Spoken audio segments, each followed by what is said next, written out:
বাংলাদেশকে নিয়ে আজকে ছেলে খেলা করলো পাকিস্তান। বাংলাদেশের এই দুর্বল ব্যাটিং লাইন আপ বলেই কি পাকিস্তান আটজন বোলারকে দিয়ে বল করালো? সালমান আলী আগা, হাসান আলী, ফাহিম আশরাফ, হারিস রফ, আবরার আহমেদ, সাদাব খান, খুশদিল শাহ, শ্যাম আয়ুব, 8 জন বোলারকে দিয়ে বল করিয়েছে বাংলাদেশের এগেনস্টে।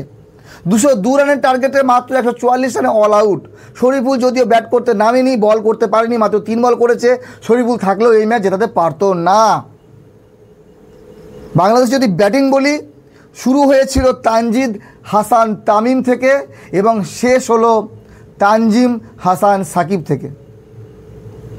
মানে বিষয় হলো বাংলাদেশের যে মিডিলে ব্যাটিংটা হলো, এটা নিয়ে সন্দেহ।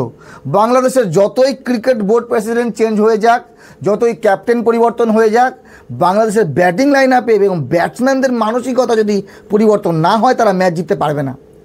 পাকিস্তান আজকে আয়না দেখালো বাংলাদেশের যে রিয়ালিটি, ভাই তারা কত দূর যেতে পারবে। আমরা সবসময় বাংলাদেশ করি, বাংলাদেশ সাপোর্ট করি ভাই, বাংলাদেশ উপরে যাক, বাংলাদেশ ভালো খেলুক চাই, কিন্তু উন্নতি কী করে হচ্ছে? এখানে আফগানিস্তান থাকলে কন্টেস্ট করতো না?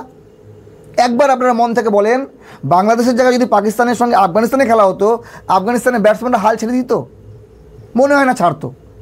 বাংলাদেশ 2-0 সিরিজ হেরে গেছে, একটা ম্যাচ আছে, সম্মান রক্ষার জন্য লড়বে বাংলাদেশ, আশা করি লড়বে, কি করবে জানি না।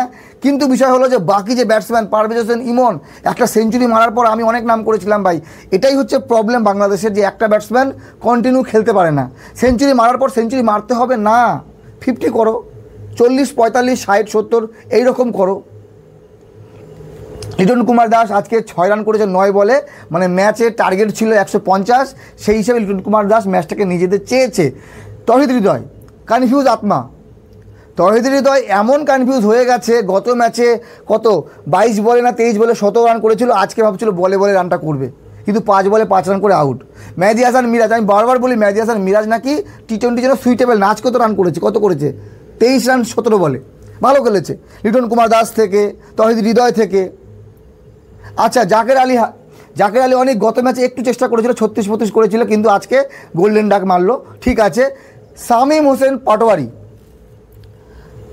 হোসেন পাটোয়ারিকে জাতীয় স্তর থেকে বিপিএলে নামান, একেবারে সাটা ভাঙা মারবে বিপিএলে, এমন মারে যে শামীম হোসেন পাটোয়ারিকে নিয়ে আলোচনা করতে বাধ্য করে দেয়। কেন বাংলাদেশ জাতীয় দলের সুযোগ পায় না? এই সিরিজ দেখলাম, এখন পাকিস্তান সিরিজে দেখলাম, ভাই কিছু তো করো, যেমন তুমি মারো ঘুরে টুরে 360, বাংলাদেশের 360, শামীম হোসেন পাটোয়ারি 9 বলে 7 রান, যখন দরকার ব্যাটিংটা শেখো তানজিম সাকিব থেকে। ভাই ম্যাচ তো হেরে গেছি, রান করি 5-5টা 6 মেরেছে তানজিম সাকিব, 31 বলে 50 রান, আর একজন যদি 50 করতো বাংলাদেশ ম্যাচ জিতে যেত। কত রানে হেরেছে? 57, 57 রানে বাংলাদেশ ম্যাচ হেরেছে। তো বাংলাদেশের এত লম্বা batting line up, Rishad Hossain flop খেয়ে গেছে, আজকে জাকের আলী ফ্লপ খেয়েছে, হাসান মাহমুদ কী করবে বেচারা, সেও তো বলার, সে তো সেরকম টি-20 খেলতে পারে না। এদিকে তৌহিদ হৃদয়, লিটন কুমার দাস, পারভেজ হোসেন ইমন, এরা যদি এদের মধ্যে একজন যদি 50 করতো, 50, 60 করতো, ম্যাচ তো বাংলাদেশ জিতে যেত।